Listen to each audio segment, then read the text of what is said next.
So one of the things that we learned in my philosophy class, so if you look at cultural practices like female or male circumcision or like stuff like arranged marriages, depending on how you feel about a person, if a person were to say like, hey, like those things are wrong, like we shouldn't do these things, one response that you might get is that, well, who are you to judge their culture? That's something that they believe is right, and so something they do, so you have no place to come to them and say like your way of like living is wrong. And that is what we call in my class cultural relativism, is basically the belief that if a culture or group believes something to be right, then that action is right, and same goes for if it's wrong, so like vice versa. So, for example, we learned about an African, a small village, small African village that did the practice of female circumcision, cutting certain parts of the female genitalia when they're born. Reasons that they gave to as to why they do that is because, according to them, reduces promiscuity, leads to easier childbirth later on, and also it's just something that the men of that culture like.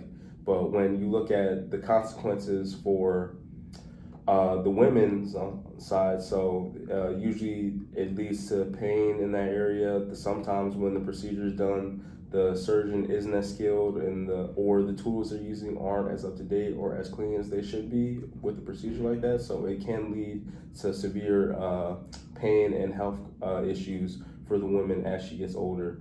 And so that kind of, I guess, muddies the words a little bit, because yes, while the practice leaves the women worse off, because it's something that is widely accepted in the culture, it's just something that they go along with. So, and I'll say the difference between cultural relativism and something like Kantian ethics, which is another ethical theory that we learned, is the universal rule, saying how certain things should be followed by everybody, and that's where cultural relativism differs, is that it's case by case.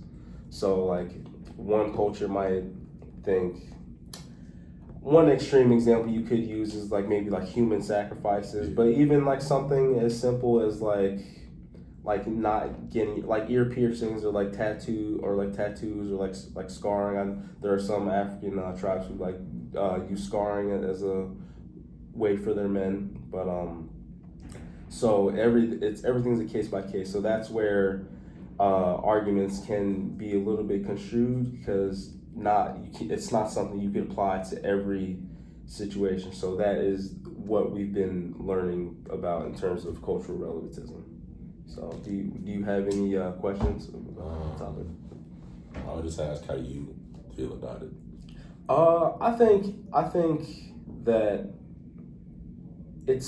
I would say it's an acceptable ethical theory that and way of thinking, because while yes, some cultures might practice things that maybe might not seem morally permissible to me, or not even morally permissible, just things that I might agree with, like it's still not my place to go over to like that group and try to tell them that their way of living is like wrong, unless I'll say maybe if it's just like something that is like really just flat out like not, like hurting other people. But in most cases it's just like different like practices, like procedures. So I think that we should practice cultural relativism, and that's something that still goes on like every day with everybody, with like say like religion or just like different ethnic groups. So I think cultural relativism is permissible. That was my only question. Yeah. Explained it good. Right.